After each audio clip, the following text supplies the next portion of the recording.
Good morning student. Today we are going to study about variation of conductivity. It means kappa and molar conductivity with concentration. Okay. But in previous lecture we are already study about conductivity. It means kappa. और हमने क्या study किया था? The conductivity of a solution at any given concentration is the conductance of 1 unit volume of a solution kept between platinum electrode. It means length and unit area of cross section. इन दो चीजों पर हमारी जो conductivity थी वो depend कर रही थी. ठीक है, तो इसका मीन क्या है कि जो हमारी कंडक्टिविटी है यानी जो हमारा कापा है ये क्या है? एक यूनिट फैक्टर है. ओके, बट जो हमारी मोलर कंडक्टिविटी है ये एक बल्क फैक्टर है. ये पूरे इलेक्ट्रोलाइट पर डिपेंड करती है, ये किसी यूनिट एरिया पर डिपेंड नहीं करती. मैं भी एक्सप्लेन करती हूँ. तो हमारी मोलर कंडक्टिविटी इस पूरे सोल्यूशन पर डिपेंड करती है. हमारा कोई भी एक इलेक्ट्रोलाइटिक सोल्यूशन है जिसपे पूरे सोल्यूशन में कितने आयंस प्रेजेंट है, हर एक आयंस पर डिपेंड करती है मोलर कंडक्टिविटी. ओके, लेकिन जो कंडक्टिविटी इट मींस कापा जो होती है ये एक यूनिट एरिया पे डिपेंड करती है. ओके, सपोज करते हैं वो यूनिट एरिया हमने ये ले रखा है. ठीक है, तो सपोज करते हैं कि पहले हमारा जो सोल्यूशन था उसकी कॉन्सेंट्रेशन इतनी थी. इसको मैं मान लेती हूँ 1 ml. ओके, तो सेम मैंने इलेक्ट्रोलाइट एक्स्ट्रा ऐड नहीं किया है, मैंने इसमें केवल अब ऐड करने जा रही हूँ वाटर. ओके, तो सपोज करते हैं कि मैंने इसमें वाटर ऐड कर दिया, इतना और वाटर ऐड कर दिया. क्या ऐड कर दिया है? वाटर ऐड कर दिया. अगर मैंने इस सोल्यूशन में वाटर ऐड कर दिया तो इसका मतलब क्या है कि मैंने यहाँ पर दो काम किया. पहला काम किया है कि इस सोल्यूशन की कॉन्सेंट्रेशन को डिक्रीज कर दिया है. ठीक है, क्या कर दिया है? सोल्यूशन की कॉन्सेंट्रेशन को डिक्रीज कर दिया है. ठीक है, तो यहाँ पे क्या हुआ है? कॉन्सेंट्रेशन क्या हो गई है? डिक्रीज हो गई है. और सेकेंड पॉइंट क्या हुआ है? जो डाइल्यूशन था, ठीक है, डाइल्यूशन यानी जो हमारा ये सोल्यूशन था जब हम इसमें पानी और डालेंगे तो ये और डाइल्यूट हो जाएगा. तो इसका मतलब क्या है? डाइल्यूशन हमारी क्या हो गई है? इंक्रीज हो गई है. इस कॉन्सेप्ट को आप समझ लीजिए. ठीक है, सपोज कि हमारे पास पहले इतना सोल्यूशन था, इसमें वाटर था और हमारा इलेक्ट्रोलाइट था. ठीक है, तो यहाँ पर हमने जब एक्स्ट्रा पानी अलग से डाला तो हमने क्या देखा कि जो कॉन्सेंट्रेशन थी इसमें जो इलेक्ट्रोलाइट के पार्टिकल्स थे उसकी कॉन्सेंट्रेशन क्या हो गई? डिक्रीज हो गई है. और सोल्यूशन हमारा जो डाइल्यूशन था हमारे इस इलेक्ट्रोलाइटिक सोल्यूशन का वो क्या हो गया है? इंक्रीज हो गया है. ये दो बातें अपने माइंड में बना लीजिए. इसके बाद हम आते हैं नेक्स्ट पॉइंट पर. नेक्स्ट पॉइंट क्या है कि हमारे पास ये इलेक्ट्रोलाइटिक सेल था. सपोज करते हैं, फिर से बना दे रही हूँ, ये इलेक्ट्रोलाइटिक सेल था और ये 1 ml इसमें क्या है? वाटर है प्लस हमारा इलेक्ट्रोलाइट है. जब इसमें 1 ml वाटर है तो इतना मैंने एक्स्ट्रा ऐड किया था बाद में. ठीक है, 1 ml वाटर है तो यहाँ पर जो हमारे इलेक्ट्रोलाइट के पार्टिकल्स हैं देखिए वो क्या है? कम वॉल्यूम होने की वजह से पास पास है. देखिए कम वॉल्यूम है तो इस एरिया में, इस पर्टिकुलर एरिया में कितने आ रहे हैं? 4 आ गए हैं, यानी कि पास पास है. इनके बीच में लगने वाला फोर्स ऑफ अट्रैक्शन ज्यादा है. लेकिन अभी हम कर क्या दें? हमने इसमें जैसे ही वाटर ऐड किया तो हमने एक्चुअली किया क्या कि इस कंटेनर का वॉल्यूम बढ़ा दिया, अपने सोल्यूशन का वॉल्यूम बढ़ा दिया. भाई पहले कम वॉल्यूम में ये थे तो पास पास थे, जब जगह ज्यादा हो गई तो ये क्या हो जाएंगे? दूर दूर हो जाएंगे. ठीक है, तब दूर दूर हो जाएंगे तो सपोज करते हैं इस पर्टिकुलर एरिया में केवल अब 2 ही आयंस प्रेजेंट हैं. पहले कितने थे? 4 थे. बाद में जब मैंने इसको और डाइल्यूट कर दिया, H2O मिला दिया, तो उसी यूनिट एरिया में कितने बचे आयंस? 2 बचे. 2 क्यों बचे? क्योंकि अब आयंस को ज्यादा स्पेस मिल गया है, वॉल्यूम ज्यादा हो गया है, तो आयंस क्या हो गए हैं? दूर दूर हो गए हैं. ओके, तो यहां पर होता क्या है कि जो हमारा कापा है वो किस पे डिपेंड कर रहा है? यूनिट एरिया पे डिपेंड कर रहा है. अब यूनिट एरिया में कॉन्सेंट्रेशन वाटर ऐड करने के बाद यानी डाइल्यूट करने के बाद क्या हो रही है? डिक्रीज हो रही है. डिक्रीज हो रही है. और डिक्रीज क्यों हो रही है? क्योंकि नंबर ऑफ आयंस हमारे डिक्रीज हो रहे हैं. तो यहां से हमें कॉन्सेप्ट जो मिल रहा है वो क्या मिल रहा है कि जब हम डाइल्यूट करते हैं इलेक्ट्रोलाइटिक सोल्यूशन को तो कंडक्टिविटी हमारी जो होती है वो डिक्रीज होती है. ठीक है, कोई पूछ ले क्यों डिक्रीज होती है? तो पर यूनिट वॉल्यूम में नंबर ऑफ आयंस क्या हो जाते हैं? कम हो जाते हैं. ठीक है, लेकिन मोलर कंडक्टिविटी के केस में जस्ट इसका अपोजिट होता है. होता क्या है कि जो हमारी मोलर कंडक्टिविटी है ये जो है यूनिट फैक्टर नहीं है. Molar conductivity it means lambda m जो हमारा है ये एक बल्क फैक्टर है. बल्क फैक्टर मतलब ये पूरे सोल्यूशन पर डिपेंड करता है, किसी पर्टिकुलर यूनिट एरिया पर डिपेंड नहीं करता, ठीक है। तो यहां पर मैंने और ज्यादा अगर वाटर मिला दिया तो हमारे आयंस जितने कम वाटर में थे और जितने ज्यादा वाटर में थे दोनों में इक्वल है, कोई फर्क नहीं पड़ा, ठीक है, क्योंकि पूरे की बात हमने करी है इसमें। यहाँ पर भी पूरे की बात हुई, तो अगर यहाँ पर 100 आयन थे तो यहाँ पर भी 100 आयन थे। बट फर्क यहाँ पर क्या हो रहा है कि यहाँ पर जो हमारे आयंस हैं वो पहले ज्यादा अच्छे से फ्रीली मूव नहीं कर पा रहे थे, क्योंकि वॉल्यूम कम था, तो ये पास पास थे तो थोड़ा फोर्स ऑफ अट्रैक्शन फील कर रहे थे।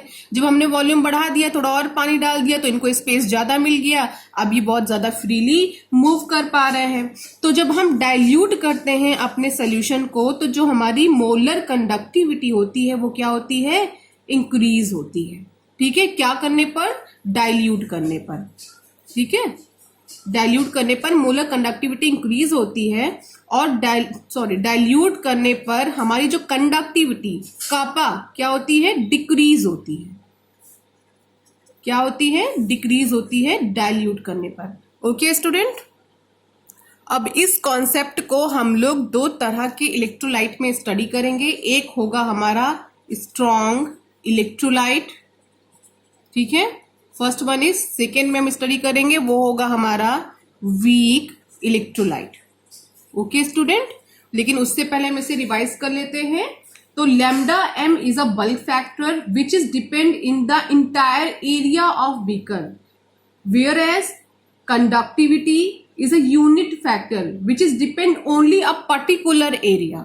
Okay, तो molar conductivity increases with increase in dilution, ठीक है, and decrease with concentration. dilution बढ़ेगा तो concentration घटेगा। Okay, specific conductivity decrease with increase in dilution.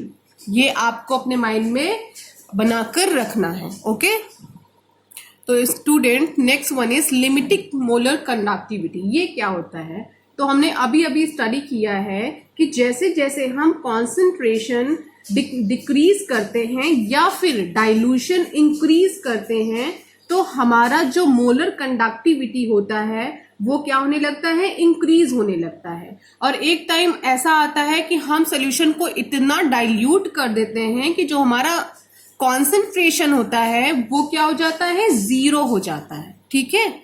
यानी कि हमने डाइल्यूशन क्या कर दिया, डिक्रीज कर दिया, जिसकी वजह से हमारा कॉन्सेंट्रेशन क्या हो गया, जीरो हो गया उस पर्टिकुलर सोल्यूशन का। और जब उसका कॉन्सेंट्रेशन जीरो हो गया, जो उस टाइम हमें कंडक्टिविटी मिलती है, यानी जो उस टाइम हमें मोलर कंडक्टिविटी मिलती है, उसे हम लिमिटिंग मोलर कंडक्टिविटी के नाम से जानते हैं, जिसको हम रिप्रेजेंट करते हैं लैम्डा एम नॉट से। ओके, तो limiting molar conductivity in short में आपको बता रही हूं क्या होती है, conductivity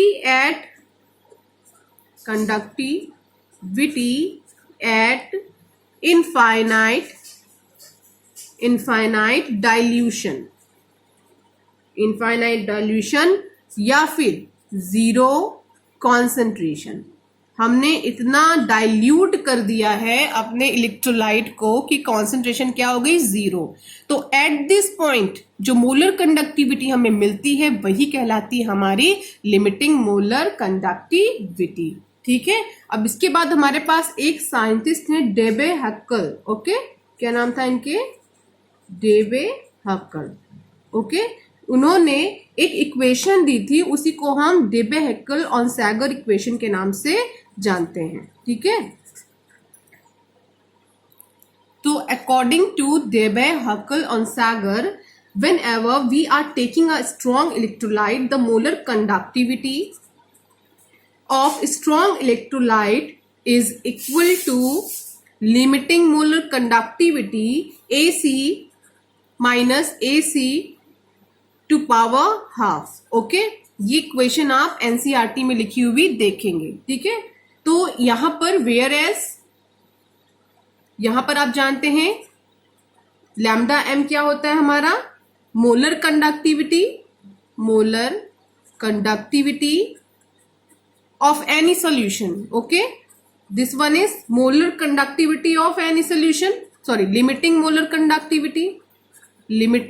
molar conductivity and A is a constant। A actually क्या है, हमारा कांस्टेंट है. It is depend upon type of electrolyte which we are taking. Okay, ये किस पे डिपेंड करेगा, उस इलेक्ट्रोलाइट पर जो हम लेंगे अपने इलेक्ट्रोलिटिक सेल में. ओके, तो मैं एक बार समझा दे रही हूँ आपको, एग्जाम्पल बता रही हूँ कि किस चीज पर डिपेंड करेगा. सपोज करते हैं कि अगर हमने यहाँ पे क्या ले रखा है, NaCl एज अ इलेक्ट्रोलाइट दे रखा है, तो इसकी जो वैल्यू आने वाली है 1:1 मिलने वाली है. ठीक है, जो 1:1 क्यों मिलने वाली है, क्योंकि Na पर सिंगल पॉजिटिव और Cl पर सिंगल नेगेटिव होता है, तो दोनों के बीच का रेशियो क्या होने वाला है, सेम होने वाला है, 1:1 होने वाला है. अगर सपोज हम यहाँ पर KCl ले लें तो KCl में भी रेशियो 1:1 मिलने वाला है, क्योंकि K पॉजिटिव Cl नेगेटिव है. ठीक है, दूसरा मैं दे रही हूँ आपको MgCl2. MgCl2 में रेशियो 2:1 मिलने वाला है, क्योंकि Mg di positive, Cl single negative. अगर मैं यहाँ पे CaCl2 ले लूँ तो 2:1 मिलने वाला है. ओके, तो जो हमारी A की वैल्यू है ये इस बात पर डिपेंड करती है कि जो हमारा रेशियो है 1:1, ऐसे कंपाउंड जिनका रेशियो क्या मिले 1:1, तो उनके लिए A की वैल्यू सेम होगी. और ऐसे कंपाउंड जिसमें रेशियो मिले 2:1, ओके, उनके लिए A की वैल्यू सेम होगी. ओके स्टूडेंट, और यहां पर जो हमारा C½ है, एक्चुअली ये क्या है, √C, यानी √ ऑफ कॉन्सेंट्रेशन. ओके, तो डेबाय-हक्कल-ऑनसागर के अकॉर्डिंग हम एक ग्राफ प्लॉट कर सकते हैं वीक इलेक्ट्रोलाइट और स्ट्रॉन्ग इलेक्ट्रोलाइट दोनों के लिए. Okay, we are going to plot between molar conductivity and concentration, okay, for strong electrolyte. ठीक है, ये प्लॉट हम बनाने जा रहे हैं with the help of Debye Huckel Onsager. Okay, तो सबसे पहले हम करते क्या है, यहाँ पर जो हमने रिलेशनशिप देखा है कैपम और कॉन्सेंट्रेशन के बीच में, वो रिलेशनशिप एक्चुअली है क्या, कि जब कॉन्सेंट्रेशन हमारा क्या होता है, डिक्रीज होता है, तो मोलर कंडक्टिविटी क्या होती है, इंक्रीज होती है. ठीक है, यही रिलेशनशिप इन दोनों के बीच में हमने देखा है. ओके, और यही हम क्या करने जा रहे हैं, यहाँ पर प्लॉट करने जा रहे हैं कि जब कॉन्सेंट्रेशन यहां से यहां कॉन्सेंट्रेशन जाने पे बढ़ रहा है, तो हम बैकवर्ड चलेंगे तो क्या होगा, ये डिक्रीज होगा. तो हम चलते हैं बैकवर्ड, और top to bottom to top जाने पे हमारा मोलर कंडक्टिविटी क्या हो रहा है, इंक्रीज हो रहा है. तो जैसे जैसे कॉन्सेंट्रेशन डिक्रीज हो रहा है, देखिए मोलर कंडक्टिविटी क्या हो रही है, इंक्रीज हो रही है. ठीक है, तो कुछ ऐसा हमें एक स्ट्रेट लाइन वाला ग्राफ स्ट्रॉन्ग इलेक्ट्रोलाइट के लिए मिलता है. ओके, तो यहाँ पर ये बिल्कुल साफ साफ ये शो करता है कि जब कॉन्सेंट्रेशन डिक्रीज होता है तो मोलर कंडक्टिविटी क्या होती है, इंक्रीज होती है. ये ऐसे जा रहा है. ओके, तो यहाँ पर जो ये पॉइंट है, इस पॉइंट को ही हम लोग जो नाम देते हैं वो है हमारा लिमिटिंग मोलर कंडक्टिविटी. ये वाला पॉइंट देखिए, ये है लिमिटिंग मोलर कंडक्टिविटी. कैसे समझ में आया कि यही लिमिटिंग मोलर कंडक्टिविटी है. देखो बेटा, यहाँ पे कॉन्सेंट्रेशन क्या हो गया है, 0, और लिमिटिंग मोलर कंडक्टिविटी कहाँ पे मिलेगी, जहां पे कॉन्सेंट्रेशन क्या होगा, 0. तो इसका मतलब अगर यहाँ पर कुछ वैल्यूज पुट हो तो आप किसी भी इलेक्ट्रोलाइट का लिमिटिंग मोलर कंडक्टिविटी बहुत ही इजीली फाइंड कर सकते हैं. सपोज कि अगर ऐसा कोई आपको दिया गया है, कोई भी रेस्पेक्टिव, आप तो क्या करो, इसको पीछे की साइड बढ़ाते चले जाओ, तो जहां पर ये इसे कट कर देगा वहां पे क्या 0 कॉन्सेंट्रेशन को ये छू लेगा, और जहां पर 0 कॉन्सेंट्रेशन को कंडक्टिविटी यानी मोलर कंडक्टिविटी टच करेगी, वहां पर उसका नाम क्या हो जाएगा, limiting molar conductivity. Okay, for weak electrolyte अगर हम डेबाय-हक्कल-ऑनसागर के थ्रू इसका ग्राफ प्लॉट करें तो कुछ ऐसा ग्राफ हमें मिलेगा. क्यों मिलेगा, क्योंकि वीक इलेक्ट्रोलाइट के केस में आप जानते हैं कि वीक इलेक्ट्रोलाइट 100% डिसोसिएट नहीं होता है. स्ट्रॉन्ग इलेक्ट्रोलाइट की खास बात ये होती है, जैसे आपका NaCl है, ये एक स्ट्रॉन्ग इलेक्ट्रोलाइट है. अगर आप किसी भी इसको सोल्यूशन में डिसॉल्व करेंगे तो ये 100% डिसोसिएट हो जाएगा. ठीक है, लेकिन जो आपका CH3COOH है, ये 100% डिसोसिएट नहीं होगा, क्योंकि ये एक वीक इलेक्ट्रोलाइट है. तो ये CH3COO और H पॉजिटिव के कुछ मॉलिक्यूल्स तो डिसोसिएट हो जाएंगे, कुछ डिसोसिएट नहीं होंगे.